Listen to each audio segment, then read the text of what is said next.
It was just past midnight when the phone rang. The sound cut through the silence of the small apartment.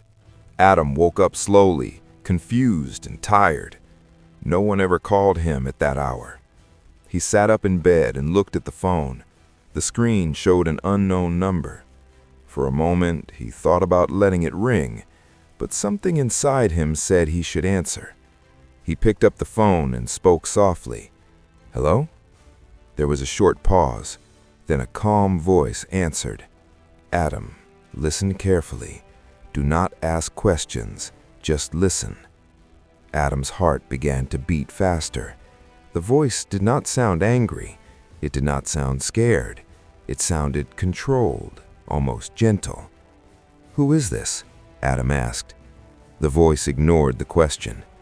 "There is something you need to know. A mistake was made, and tonight someone will pay for it." Adam felt cold. He stood up and walked toward the window.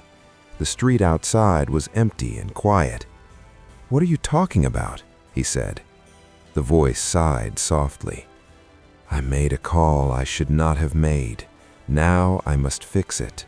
You are part of this, whether you want to be or not." Before Adam could speak again, the line went dead. He stared at the phone in his hand. The room felt different now, smaller, heavier. Adam tried calling the number back. It did not work. The call failed again and again. He sat down on the edge of the bed. His mind raced with questions. Was it a joke? A wrong number? Or something worse? Adam was not a brave man. He worked as a night clerk at a small hotel. He lived alone. His life was quiet and simple. That was why the call felt so wrong. He did not sleep again that night. The next morning, Adam went to work as usual, but the calm voice stayed in his head. Every time the phone rang at the hotel desk, his body tensed. Near the end of his shift, the news came on the lobby television.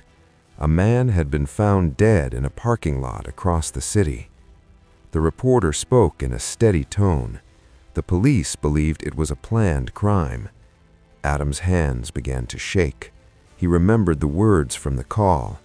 "Tonight, someone will pay for it." That night had passed, and someone had paid. Adam went home early. He locked his door and closed his curtains. He tried to tell himself it was not connected, but deep down he knew it was. At exactly midnight, the phone rang again. This time, Adam answered at once. "You should not have called me," he said. The calm voice returned. "I told you not to ask questions."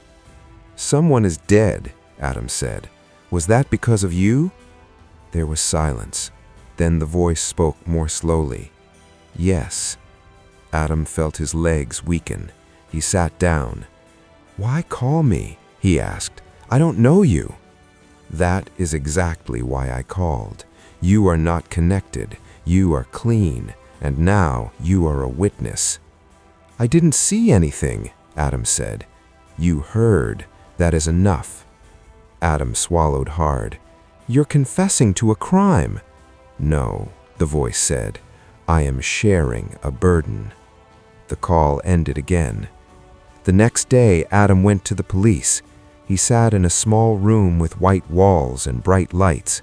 He told them about the calls, about the voice, about the timing. The officers listened carefully. They wrote notes. They asked questions. In the end, they told him the same thing. Without proof, there was nothing they could do. Days passed, then weeks. The calls continued, always at midnight, always calm, always short. The voice spoke about regret, about choices, about how easy it was to cross a line. Adam stopped answering questions at work. He stopped meeting friends. His world became smaller. One night, the voice changed. "I am tired," it said. "I cannot carry this anymore." Adam closed his eyes. "Then stop calling me." "I cannot," the voice said.